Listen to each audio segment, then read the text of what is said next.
दोस्तों, पुराने समय की बात है। एक गांव में वेदिका नाम की एक सुंदर और धनपराया महिला अपने पति साहिल के साथ रहती थी। साहिल व्यापार था और अपने व्यापार के सिलसिले में अक्सर दूर दूर यात्रा करता रहता था। वेदिका अपना पति बहुत प्रेम करती थी और उसके दीर्घ आयु के लिए हमेशा चिंतित रहती थी। जब भी साहिल यात्रा पर जाता तो वेदिका भगवान से उसके सुरक्षित लौटने की प्रार्थना करती थी। एक दिन गांव की स्त्रियों ने वेदिका को करवा चौथ का व्रत करने की सुझाव दिया।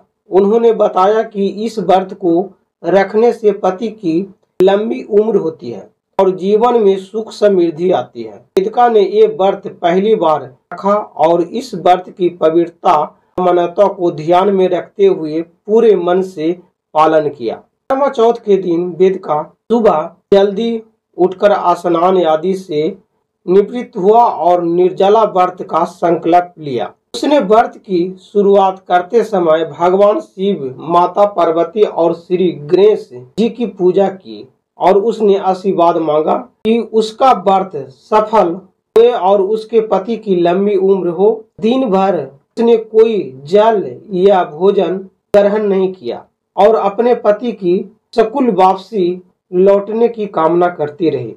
वेदिका का ये पहला करवा चौथ था और जैसे जैसे दिन बीतता जा रहा था उसको भूख और प्यास बढ़ती जा रही थी। गांव की अन्य महिला भी व्रत कर रही थी और उन्होंने वेदिका को समझाया कि ये व्रत केवल शारीरिक परीक्षा नहीं है बल्कि मानसिक और आध्यात्मिक शक्ति का प्रतीक है। दिन के समय वे सभी महिलाओं करवा चौथ की व्रत कथा सुनने के लिए एकत्र हुई, जिसमें व्रत की महिला और उसके इतिहास का वर्णन किया गया। तो दोस्तों, बहुत समय पहले एक गांव में बीरमती नाम की एक लड़की थी। वे 7 भाई की एकलौती बहन थी और वे अपने भाई की लाडली थी। बीरमती का विवाह एक सुंदर और साहसी राजा से हुआ। विवाह के बाद उसने करवा चौथ का पहला व्रत कर रहा था, परंतु दिन भर बिना खाए पिए वे कमजोर हो गए और उसे भूख प्यास से अधिक पीड़ा होने लगी। उसने भाइयों से अपनी बहन की ये स्थिति देखा नहीं गया। उन्होंने उसे छल पूर्वक भोजन कराने का निर्णय किया। उन्होंने पेड़ के ऊपर एक आईना लगा दिया जिसमें प्रतीक हुआ कि चंद्रमा उदय हो गया है। भाइयों को बीरमती ने कहा कि चंद्रमा निकल आया है, अब वे अपना व्रत खोल सकती हो। बीरमती ने भाइयों की बात मानकर बीरमती व्रत खोल लिया, लेकिन जैसे ही उसने भोजन किया उसने अपना पति को मृत्यु का समाचार मिला। यह सुनकर वे बहुत दुखी हो गया और वे अपने पति के पास दौड़ी। मार्ग में उसे माता पार्वती मिली, जिन्हें बीरमती को बताया कि उसके भाई ने छल किया था जिसके कारण व्रत भंग हो गया। माता पार्वती ने बीरमती को सच्चे मन से करवा चौथ का व्रत फिर से रखने का उपाय बताया। बीरमती ने पूरे निष्ठे से व्रत रखा और उसकी आस्था और समर्पण से उसका पति पुनर्जीवित हो गया।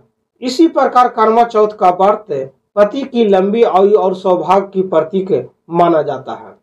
कथा सुनने के बाद वेदिका ने पूरे श्रद्धा और संपर्क के साथ व्रत का पालन जारी रखा। जैसे जैसे रात हुई वे बेसब्री से चंद्रमा उदय होने की प्रतीक करने लगी। चंद्रमा के उदय होते ही उसने अपने आंगन में जाकर चंद्रमा को जल अर्पित किया और अर्घ्य दिया। उसने अपने पति की लंबी उम्र और सुख समृद्धि के लिए प्रार्थना की।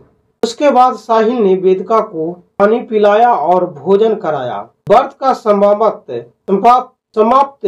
करने के बाद वेदिका ने अपने पति को चेहरा पर संतुष्ट और आशीर्वाद महसूस किया। साहिल ने वेदिका को श्रद्धा और प्रेम से प्रभावित होकर उसने गले लगाया और इस व्रत का सफल के लिए बधाई दिया। दोस्तों, करवा चौथ की एक कथा बताती है कि सच्ची निष्ठा और संपर्क उनसे किया गया कठिनाइयों को पार किया जा सकता है। ये व्रत पति पत्नी को रिश्तों और मजबूत बनाता है और जीवन में प्रेम, विश्वास और गहराई को दर्शाता है। करवा चौथ का व्रत महिलाओं को उनको परिवार और पति की प्रतीक उनके कर्तव्यों को निभाने को प्रेरणा देती है। दोस्तों, इस प्रकार का करवा चौथ केवल धार्मिक आस्था का प्रतीक है, बल्कि ये महिलाओं को शक्ति, निष्ठा और तत्परता का उत्पन्न भी कराता है। तो दोस्तों, ये कथा